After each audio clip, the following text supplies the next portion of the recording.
Kimwe n'abandi bantu bose ushobora kuba ukunda inkweto cyane ku buryo utarenga iduka utanaze akajisho aho ziri ngo urebe izigezweho nubwo nta mafaranga waba ufite. Amateka y'inkweto azwi kuva hambere, ariko abahanga bagaragaza ko bigoye kumenya igihe nyirizina iza mbere zakorewe kuko ibikoresho zakorwagamo mbere byazazaga vuba. Inkweto zizwi nka sandali zamenyekanye mu mwaka iri hagati y'ibihumbi 7 n'ibihumbi 8 mbere y'ivuka rya Yezu Kirisitu, zakuwe mu buvumo bwa Fort Rock muri leta ya Oregon muri Amerika mu mwaka wa 1938. Urukweto rukuze ku isi rwavumbuwe muri Armenia mu mwaka wa 2008, bikekwa ko rwakoreshejwe mu myaka 3500 mbere ya Yesu. Hari ubwo waba ufite imiguru myinshi mu nzu yawe ku buryo bikugora gukora amahitamo y'izo wambara, ariko se waba uzi byinshi bingana iki ku nkweto? Dore ibintu 10 ushobora kuba utazi ku nkweto wambara nk'uko tubikesha Huffington Post. Ku mwanya wa 10, abagabo nibo babanje kwambara inkweto za taro ndende zimenyerewe ku bagore.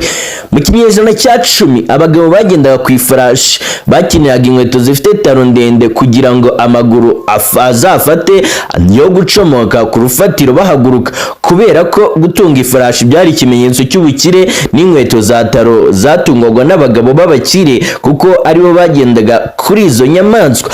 Ku mwanya wa 2, ku bintu utazi ku nkweto, inkweto z'abagore zifite imishumi yenda kugera ku mavi zikomoka ku bakinnyi b'ikinamico yo mu Bugiriki.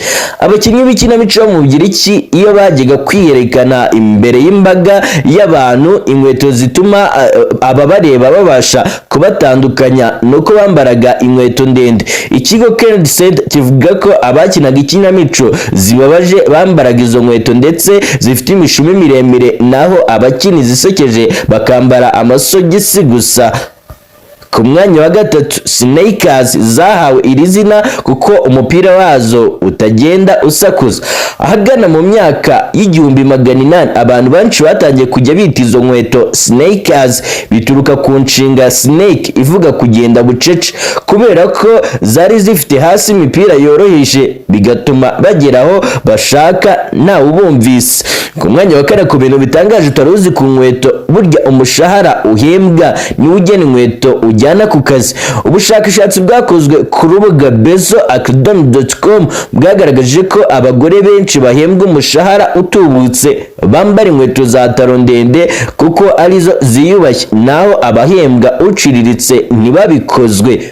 Ku mwanya wa 5, benshi mu bagore bakunda kugura inkweto batazikeneye ahubwo ari ukugira ngo bazibike gusa. Impuguke Susan Ferris yemeza ko iyo umugore aguze inkweto, ubwenge bwe buhita butekereza cyane kuzibika kurusha guhita zambara. Ngo niyo mpamvu uzasanga abagore babika inkweto ahantu heza cyane kandi bakazishyira ku murongo.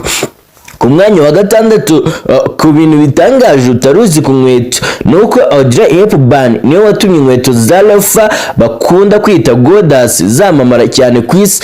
Umukinnyi wa filime Audrey Hepburn yashatse ko inkweto za godas zigaragara neza ku bagabo kimwe no ku bagore muri filime Funny Face yakinnye mu 1957, bituma benshi bazikunda batangira kuzambara.